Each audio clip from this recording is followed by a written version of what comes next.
اللہ تعالیٰ سے محبت کرنے والے کہیں جان کا نذرانہ پیش کرتے ہیں، کہیں مال نچھاور کرتے ہیں، کہیں اس کی خاطر بھوک برداشت کرتے ہیں، پیاس برداشت کرتے ہیں۔ بھوک پیاس برداشت کرنے کے لیے اللہ تعالیٰ نے روزے فرض کیے۔ فرض روزوں کے علاوہ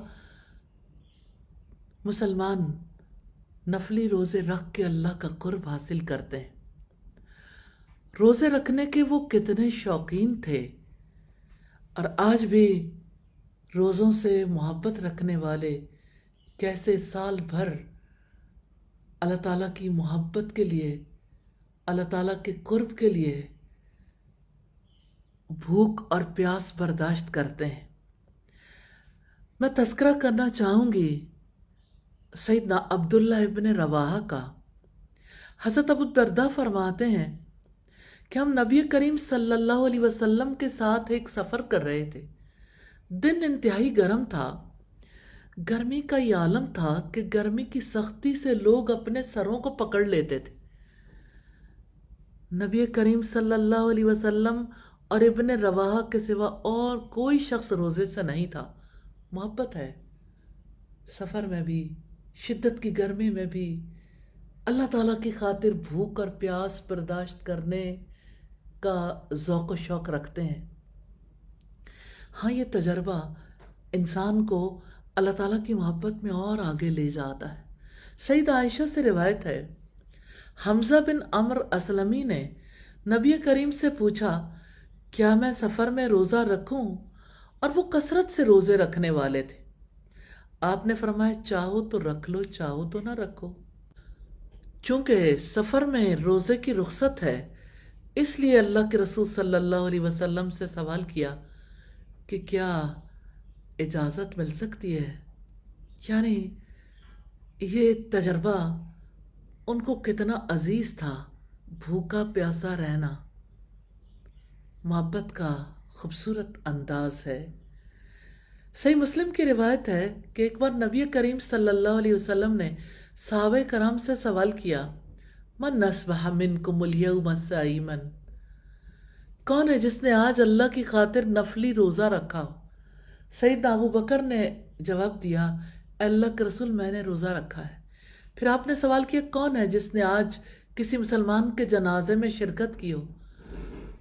سیدنا ابو بکر نے جواب دیا، اے اللہ کے رسول، میں نے جنازے میں شرکت کی ہے۔ پھر آپ نے پوچھا، کس نے آج کسی مسکین کو کھانا کھلایا ہو؟ سیدنا ابو بکر نے عرض کیا، اللہ کے رسول، میں نے کھانا کھلایا۔ آپ نے سوال کیا، کون ہے جس نے آج مریض کی عیادت کی ہو؟ سیدنا ابو بکر نے جواب دیا، اے اللہ کے رسول، میں نے عیادت کی ہے۔ آپ نے فرمایا، یہ چاروں خوبیاں جس میں جمع ہو جائیں وہ جنتی ہے۔ اس سے دین کی حقیقت کا پتہ چلتا ہے، کہاں سے انسان انسانوں کی خدمت کے لیے تیار ہوتا ہے۔ کسی کے جنازے میں جانا، کسی کی عیادت کرنا، کسی کو کھانا کھلانا۔ سبحان اللہ، اللہ کی خاطر بھوک اور پیاس کہاں تک پہنچا دیتی ہے، اللہ تعالیٰ کی خاطر روزے رکھنا کہاں پہنچا دیتا ہے۔ سیدنا ابو سعید خدری سے روایت ہے، وہ فرماتے ہیں کہ اللہ کے رسول صلی اللہ علیہ وسلم نے فرمایا، جو بندہ بھی اللہ کے راستے میں ایک دن کا روزہ رکھتا ہے تو اللہ تعالیٰ اس ایک دن کے بدلے میں اس کے چہرے کو جہنم سے 70 سال کی مسافت کے برابر دور کر دیتا ہے۔ اللہ اکبر۔ اب آپ دیکھیں، جس کے دل کو یقین ہے وہ کیوں نہ بھوکا پیاسا رہے۔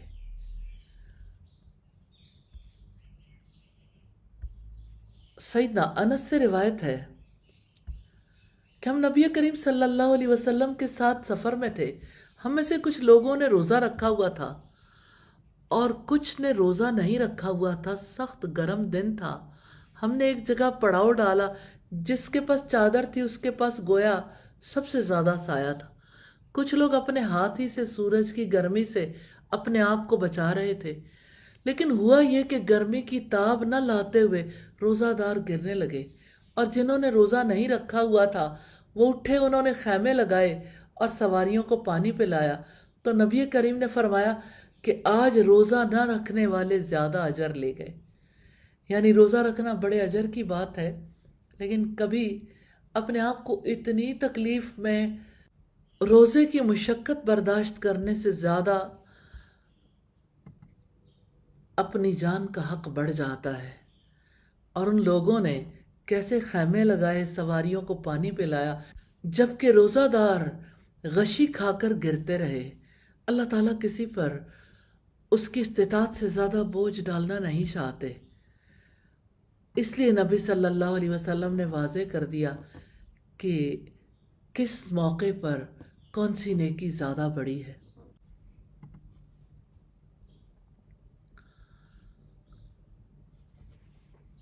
ابراہیم رحمہ اللہ بتاتے ہیں کہ ان کے والد سیدنا عبد الرحمن بن عوف نے روزہ رکھا تھا. ان کے پاس کھانا لایا گیا تو سیدنا مصعب بن عمیر کو یاد کرتے ہوئے کہنے لگے وہ احد میں شہید کر دیے گئے اور وہ مجھ سے کہیں زیادہ افضل تھے. انہیں ایک چادر میں کفن دیا گیا. وہ چادر اتنی چھوٹی تھی کہ اگر اس سے ان کا سر چھپایا جاتا تو پاؤں ننگے ہو جاتے، پاؤں ڈھانپے جاتے، سر ننگا ہو جاتا. جہاں تک مجھے یاد پڑتا ہے انہوں نے یہ بھی کہا کہ سیدنا حمزہ بھی شہید ہو گئے، وہ مجھ سے افضل اور برتر تھے. پھر جیسا کہ دیکھ رہے ہو ہمارے لیے دنیا کی آسائشیں وسیع کر دی گئیں. اس وسعت کو دیکھ کر ڈر لگتا ہے کہ کہیں ہماری نیکیوں کا بدلہ اس دنیا میں تو نہیں دے دیا گیا. یہ کہہ کر وہ رونے لگے اور کھانا اسی جگہ پڑا رہ گیا.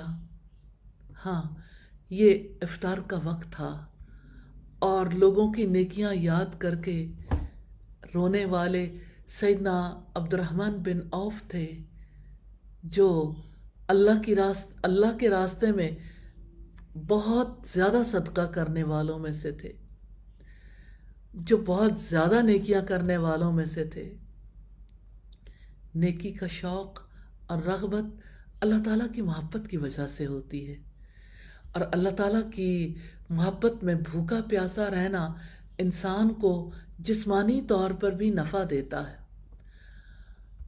اللہ تعالیٰ سے دعا ہے ہمیں روزے کی محبت نصیب کرے، اپنے لیے بھوک پیاس برداشت کرنے کا ذوق و شوق عطا فرمائے. آمین ثم آمین.